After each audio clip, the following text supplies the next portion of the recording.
Hi hello welcome to Blasters arena. Kerala Blasters കഴിഞ്ഞ മത്സരത്തിൽ ഗോവയോട് പരാജയപ്പെടുകയാണ് ചെയ്തിട്ടുള്ളത്. ഏകപക്ഷീയമായ ഒരു ഗോളിനായിരുന്നു ബ്ലാസ്റ്റേഴ്സിനെ ഗോവ പരാജയപ്പെടുത്തിയത്. അവസാനമായി കളിച്ച 5 മത്സരങ്ങളിൽ 4ലും ബ്ലാസ്റ്റേഴ്സ് പരാജയപ്പെടുകയാണ് ചെയ്തിട്ടുള്ളത്. അവസാനമായി കൊച്ചിയിൽ കളിച്ച 16 മത്സരങ്ങളിലും ഗോളുകൾ നേടാൻ ബ്ലാസ്റ്റേഴ്സിന് കഴിഞ്ഞിരുന്നു. എന്നാൽ ഗോവക്കെതിരെ അത് സാധിക്കാതെ പോവുകയായിരുന്നു. ഈ മത്സരത്തിൽ പരാജയപ്പെട്ടുവെങ്കിലും കേരള ബ്ലാസ്റ്റേഴ്സിന് ആശ്വസിക്കാൻ വക നൽകുന്ന 3 പോസിറ്റീവുകൾ സംഭവിച്ചിട്ടുണ്ട്. അത് ഏതൊക്കെയാണ് എന്നുള്ളത് നമുക്കൊന്ന് പരിശോധിക്കാം. ഒന്നാമത്തേത്, ഗോവയേക്കാൾ കൂടുതൽ XG കേരള ബ്ലാസ്റ്റേഴ്സിന് തന്നെയാണ്. അതായത് ഏറ്റവും കൂടുതൽ ആക്രമണങ്ങൾ നടത്തിയത് ബ്ലാസ്റ്റേഴ്സ് തന്നെയാണ് എന്നർത്ഥം. ഏറ്റവും കൂടുതൽ ഗോളുകൾ പ്രതീക്ഷിക്കപ്പെട്ടിരുന്നത് കേരള ബ്ലാസ്റ്റേഴ്സിന്റെ ഭാഗത്തു നിന്ന് തന്നെയായിരുന്നു. അതോടൊപ്പം തന്നെ ഗോവയേക്കാൾ കൂടുതൽ അവസരങ്ങൾ സൃഷ്ടിച്ചത് കേരള ബ്ലാസ്റ്റേഴ്സ് തന്നെയായിരുന്നു.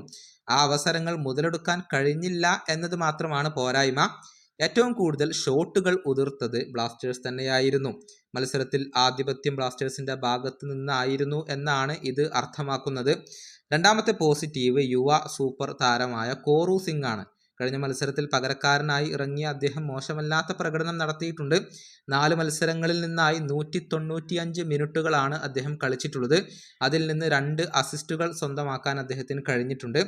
4 അവസരങ്ങളും കോറു സിംഗ് ഉണ്ടാക്കിയെടുത്തിട്ടുണ്ട്. അതും പോസിറ്റീവായ ഒരു കാര്യമാണ്.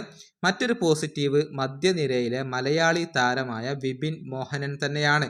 സ്ഥിരതയാർന്ന പ്രകടനം അദ്ദേഹം നടത്തുന്നുണ്ട്. അവസാന മത്സരത്തിൽ 2 ഇന്റർസെപ്ഷനുകളും ഓരോ ടാക്കിളും ക്ലിയറൻസും നടത്തിയ ഈയൊരു തൃശ്ശൂരുകാരൻ ഒരു അവസരവും സൃഷ്ടിച്ചു. നൽകിയ 53 പാസുകളിൽ 91% പാസിംഗ് കൃത്യതയിൽ എത്തിക്കാൻ അദ്ദേഹത്തിന് കഴിഞ്ഞു.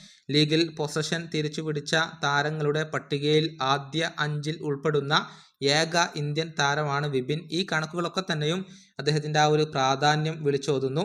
ഈ പോസിറ്റീവുകൾ ഒക്കെ ഉണ്ടെങ്കിലും റിസൾട്ട് ഒരിക്കലും പോസിറ്റീവ് അല്ല. ഏറ്റവും അവസാനത്തിൽ റിസൾട്ടിന് മാത്രം തന്നെയാണ് പ്രാധാന്യം. പോസിറ്റീവായ റിസൾട്ട് ബ്ലാസ്റ്റേഴ്സ് വരും മത്സരങ്ങളിൽ ഉണ്ടാക്കിയെടുക്കും എന്ന് തന്നെയാണ് ആരാധകർ പ്രതീക്ഷിക്കുന്നത്. ഈ വീഡിയോയുടെ അവസാനിപ്പിക്കുന്നു. മറ്റൊരു വീണ്ടും കാണാം.